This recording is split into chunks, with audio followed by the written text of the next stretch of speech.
وہ آنا شروع ہو جائیں گے۔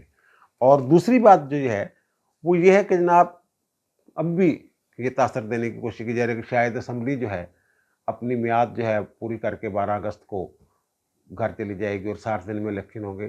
یہ وہاں اسلام آباد سے جو میری اطلاع ہے تمام دھڑوں کے ساتھ بات کر کے وہ یہ ہے کہ 8، 9، 10 8 سے 10 اگست کے دوران اسمبلی تحلیل کر دی جائے گی اور الیکشن نومبر میں ہوں گے۔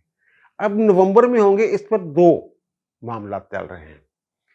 ایک تو رانا ثناء اللہ صاحب آپ کہہ لیں، آپ وزیر داخلہ، وہ کچھ وزراء ایسے ہیں مجھے یہ لگتا ہے کہ ٹی وی سکرین پہ بیٹھ کے کچھ اور باتیں کرتے ہیں اور نجی محفلوں میں یا آف دی ریکارڈ گفتگو میں کچھ اور باتیں کرتے ہیں۔ لیکن رانا ثناء اللہ صاحب کے بارے میں جو انہوں نے نجی محفلوں میں آج باتیں کی ہیں اسلام آباد میں اور جو وہ ٹی وی میں بیٹھ کے کہہ رہے ہیں وہ ایک ہی بات ہے۔ ان کا یہ کہنا ہے، انہوں نے اس بات کی تصدیق کی ہے کہ 8، 9، 10 کسی دن بھی اسمبلی جو ہے وہ تحلیل ہو جائے گی اور پھر وہ کہتے ہیں کہ ہر حال میں نومبر میں الیکشن ہونے ہیں، نومبر سے آگے نہیں جانے اور جانے بھی نہیں چاہیے، ان کا یہ خیال ہے۔ اور ان کے جو ہم خیال لوگ ہیں، دیگر لوگ، خواجہ آصف اور دیگر، وہ ان کا یہ خیال ہے کہ یہ جو فضا بنی ہوئی ہے یہ فضا ہمیشہ نہیں رہتی۔ جو ایک ڈر یا خوف پیدا ہو گیا ہوا ہے پی ٹی اے والوں کے اندر، جو ایک ماحول بن گیا ہوا ہے، یہ ڈر اور خوف تھوڑی دیر کے لیے ہوتا ہے، اس کے بعد بندے کے اوسان بحال ہونا شروع ہو جاتے ہیں، وہ پرپرزے نکالنا لگ جاتا ہے۔ اگر وہاں جیل کی مثال بھی دی گئی کہ جب بندہ جیل میں جاتا ہے تو 5، 10 دن جو ہے بڑے مشکل ہوتے ہیں، اس کے بعد وہ عادی ہو جاتا ہے اور ساری رات بڑی کوکی نیند سوتا، گہری نیند سوتا ہے، کوئی ایسا وہ جو پہلے والا خوف و ہراس ہوتا ہے وہ ختم ہو جاتا ہے۔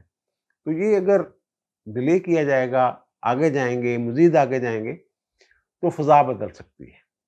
جو میں نے اپنے ایک ویلاگ میں کہا تھا کہ عمران خان دوبارہ پرپردے نکال سکتا ہے، اور عمران خان کی جو اندھے مقلدین ہیں وہ آپ کو پتہ ہے وہ عمران خان کے جھوٹ کو بھی سچ مانتے ہیں، سامنے لکھی ہوئی چیز کو عمران خان خود لکھ کے کھڑا ہوا ہے کہ جناب میں ایسا بندہ ہوں اپنے کردار کے حوالے سے۔ وہ کہتے ہیں نہیں جی عمران خان نے غلطی سے لکھ دیا یا پہلے کوئی لکھ گیا ہوا یہ عمران خان کے کھاتے میں ڈال دیا گیا۔ وہ تو اس طرح کے لوگ ہیں، تو پھر اس بندے کو کیوں؟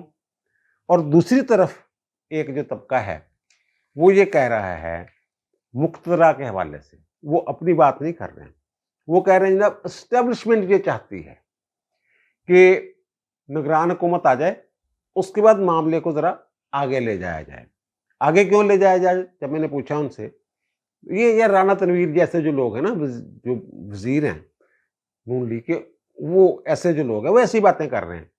وہ میں رانا تنویر صاحب کی جو فراست جو ہے اس پہ بات نہیں کرتا، لیکن ان لوگوں کے بارے میں یہ مشہور ہے کہ ان کے ادھر بھی رابطے ہیں اسٹیبلشمنٹ والوں کے ساتھ، اور شہباز شریف صاحب کے ساتھ بھی بڑے یہ کمفرٹیبل ہیں، اور پھر یہ چوہری نثار کے بھی حامی ہیں، ان سے بھی ان کی محبت ہے۔ یہ ان لوگوں کا جو زبان ہے وہ اس طرح کی زبان ہے جو پنڈی والوں کی طرف سے انہیں کہا جاتا ہے، یا پھر شہباز شریف کے ساتھ کیونکہ یہ بہت زیادہ کمفرٹیبل ہے، نواز شریف کے ساتھ اس طرح کمفرٹیبل نہیں ہے۔ بہت سارے لوگ ایسے ہیں جو بڑی محبت رکھتے ہیں نواز شریف سے، ان کی بات پر جان دینے کے لیے تیار ہیں، لیکن ان کے ساتھ کیونکہ بے تکلفی نہیں ہے، ان کی بے تکلفی شہباز شریف کے ساتھ ہے، مذاق بھی ہے شہباز شریف کے ساتھ، دوستانہ بھی ہے، تو ظاہر ہے ان کی پہلی ترجیح تو شہباز شریف ہی ہوں گے نا۔ تو وہ جو لوگ ہیں وہ یہ کہہ رہے ہیں کہ جناب شہباز شریف صاحب پہ بڑا دباؤ تھا، ذرا آگے لے جانے والا معاملہ، ایمرجنسی یہ وہ، تو انہوں نے کہا کہ جناب میں تو مدت پوری کر کے یا اسمبلیاں تحلیل کر کے جو آئینی راستہ ہے جا رہا ہوں، تو آگے نگران حکومت جانے اور اسٹیبلشمنٹ جانے، یہ جو مرضی کہہ لیں جناب وزیر اعظم اور قائد حزب اختلاف مل کر نئے وزیر اعظم کا، نگران وزیر اعظم کا تقرر کرتے ہیں۔ جو بھی نگران حکومت آتی ہے اس نے وہی کرنا ہوتا ہے. اس کے پاس ایک ہی طاقت ہوتی ہے بیچارے کے پاس, اس وزیر اعظم کے پاس, اسٹیبلشمنٹ کی طاقت. اس کے پیچھے جو اسٹیبلشمنٹ نے کہنا ہوتا ہے وہی انہوں نے کرنا ہوتا ہے. جب 2018 میں اسی مہینے, اور میرا خیال آج ہی کے دن, بیگم کلثوم کو بستر مرگ پہ چھوڑ کے آئے تھے نواز شریف اور ان کی بیٹی مریم نواز, تو یہ چاچو جو ہے ایئرپورٹ نہیں پہنچ سکے تھے. بہت سارے لوگوں نے اعتراض کیا. حسن عسکری صاحب جو تھے, یہاں کے وزیر اعلیٰ تھے, انہوں نے نہیں پہنچ, حسن عسکری کے ہاتھ پاس شاہی کچھ نہیں تھی, انہوں نے نہیں پہنچنے دیا تھا. وہ جو ان کا استقبالی جلوس تھا, یا استقبال کرنے کے لیے جو لوگ پہنچنا چاہ رہے تھے نون لیگ کے, ایئرپورٹ پہ نہیں پہنچنے دیا تھا انہوں نے. اب محسن نقوی صاحب کے حوالے سے جو مرضی آپ باتیں کرتے رہیں کہ محسن نقوی یہ ہے اور محسن نقوی وہ ہے, اور بڑی جناب جرت کا مظاہرہ کر رہا ہے. کوئی جرت نہیں ہونی تھی اگر پیچھے وہ نہ ہوتے. وہ ان کے پیچھے کھڑے ہوئے ہیں, اس لیے ان میں اتنی جرت ہے. اور وزیر اعظم صاحب جو ہیں, یہ جو سڑکوں پہ نکلے ہوئے ہیں سرکاری ملازم پنجاب کے, کہ جناب باقی صوبوں کے برابر تو کم از کم تنخواہ بڑھاتے ہیں ہماری. اور پینشنرز کے ساتھ تو اتنی زیادتی ہوئی ہے پنجاب میں کہ باقی صوبوں میں, وفاق میں 17.5% اضافہ ہوا ہے اور پنجاب میں 5%. بھائی پنجاب میں ایسا کیا مسئلہ ہو گیا ہے؟ پیسے تو وہیں سے آنے ہیں نا جہاں سے باقیوں کو آئے ہیں. تو آپ کا کیا مسئلہ ہے؟ اور وزیر اعظم صاحب, اگر ان کے ہاتھ بس میں ہو کچھ, تو وزیر اعظم صاحب جو ہیں, انہوں نے وعدہ کیا تھا نا گورنر ہاؤس میں صحافیوں کے ساتھ, جب سوال کیا گیا تو ان کا جناب وہ محسن نقوی صاحب جو ہیں وہ سعودی عرب گئے ہوئے ہیں, وہ واپس آئیں گے تو میں ان سے بات کروں گا. اس بات کو بھی کتنی دیر ہو گئی ہے, کتنے دن ہو گئے ہیں, روزانہ ساتھ ہوتے ہیں کسی نہ کسی افتتاح پہ. اس کا کوئی جواب نہیں آیا اور لوگ سڑکوں پہ نکلے ہوئے ہیں. اور لوگ سمجھ رہے ہیں کہ جناب بڑا زیر اثر ہے یہ وزیر اعلیٰ پنجاب جو ہے, یہ زرداری صاحب کے یا شہباز شریف صاحب کے, ان کا بچہ ہے. لیکن یہ میں بتا رہا ہوں کہ یہ اسٹیبلشمنٹ کے بغیر نگران حکومت جو ہے ٹکے دی نہیں ہوں. اور وفاق میں جو نگران حکومت آئے گی اس نے بھی وہی کام کرنا ہے. اس کے پاس کوئی طاقت ہی نہیں ہوتی اسٹیبلشمنٹ کے سوا. اس نے اپنے تمام فیصلے اور ان فیصلوں پر عمل درآمد ان کی طاقت سے کروانا ہوتا ہے. تو ظاہر ہے وہ جب کوئی آ جائے گا وزیر اعظم, نگران وزیر اعظم جیسا بھی ہو, تو چلانا تو اس کو اسٹیبلشمنٹ نہیں ہے. اگر سپریم کورٹ کے ساتھ پھڈا لینا پڑا تو وہ ان کی طاقت پہ لے لے گا. اور اگر لملیٹ ہونا ہوگا, وہ کہیں گے لملیٹ ہو جاؤ, سپریم کورٹ کے سامنے لیٹ جاؤ, تو لیٹ جائیں گے. بہرحال وہاں جو موڈ نظر آ رہا ہے, ان کا جو موڈ ہے اسٹیبلشمنٹ والوں کا, وہ لملیٹ ہونے کا کوئی موڈ نہیں ہے. وہ 9 مئی کے واقعات میں ملوث جو لوگ ہیں ان کے ساتھ کسی قسم کی رعایت کرنے کے لیے تیار نہیں. عمران خان کے لیے قطعاً ان کے دل میں نرم گوشہ نہیں. یہ تو چلو ہوگی نا عام باتیں, جو عام سوالات. لیکن ایک اور بڑا اہم سوال ہے کہ نون لیگ کے اندر 2 باتیں ہو رہی ہیں. ایک تو ہے جناب چوتھی مرتبہ وزیر اعظم ہوں گے نواز شریف. میں نے اپنے ایک ویلاگ میں کہا تھا ذرائع سے کہ اگلے وزیر اعظم شہباز شریف ہوں گے. اب جو شہباز شریف کے ساتھ کمفرٹیبل لوگ ہیں, جو ان کی وزارت عظمیٰ میں مزے کرتے ہیں, نون لیگ کے لوگ, ان کی بات کر رہا ہوں میں, وزیر جو ہیں, وہ اس بات پہ ایسی باتیں کر رہے ہیں کہ جناب اسٹیبلشمنٹ یہ کہہ رہی ہے. اسٹیبلشمنٹ مجھے نہیں پتا کہہ رہی ہے یا نہیں کہہ رہی. وہ کہہ رہے ہیں کہ اسٹیبلشمنٹ یہ کہہ رہی ہے کہ اگر آپ نے نواز شریف کو چوتھی مرتبہ وزیر اعظم بنانے پر اصرار کیا تو پھر اپنے ڈنڈا دے زور سے, اپنی طاقت دے نال الیکشن جیت کے آؤ. اور پھر یہ بھی ڈرایا جا رہا ہے, پھر ان کی پلاننگ یہ ہے کہ جناب ٹوٹے جوڑ کے فلم بنائی جاوے. یعنی جو ہنگ پارلیمنٹ جیسے اب ہے, مختلف جماعتوں کا اتحاد بنا کے حکومت کی جائے, تو وہ کہتے ہیں جناب پھر ٹھیک ہے, پھر اپنے زور سے آ جانا تسی اگر آ سکتے ہوئے تھے. لیکن اگر شہباز شریف وزیر اعظم ہوں گے نون لیگ کے, تو پھر وہ کہتے ہیں جناب بینڈ باجے دے نال اسی لے کے آواں گے نا. یہ کہا جا رہا ہے کہ اسٹیبلشمنٹ یہ کہہ رہی ہے. اور دوسری بات یہ ہے کہ وہ جو پی ٹی آئی کے خلاف کہتے ہیں کہ آپریشن ہو رہا ہے, یہ صرف پی ٹی آئی کے خلاف آپریشن ہے. 9 مئی کے حوالے سے یہ ان تمام لوگوں کے خلاف آپریشن ہے جو میری اطلاع ہے.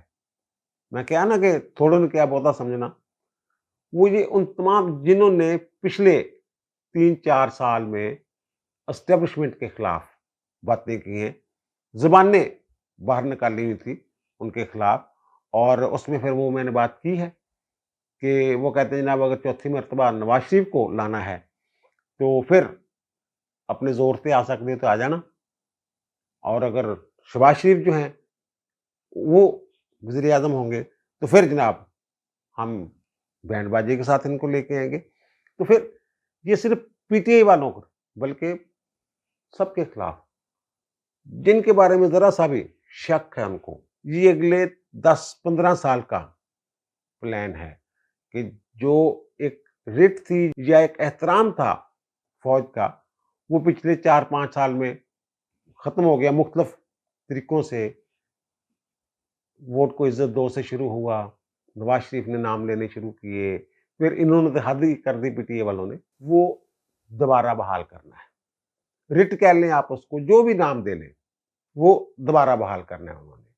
اس کے لیے جو بھی سامنے آئے گا، جس کا بھی، اب دیکھیں نواز شریف صاحب کے بارے میں یہ بتایا گیا ہے کہ ان سے جو محبت کی پنگے شنگے سارے معاملات ٹھیک ہیں، لیکن وہ کوئی ایسی یقین دہانی کروانے کے لیے تیار نہیں ہے، ایسا کوئی وعدہ نہیں کر رہے ہیں کہ اگر آئینی حدود سے باہر نکل کے کوئی سٹروک کھیلنا چاہے کوئی ادارہ تو وہ آنکھیں بند کر لیں گے.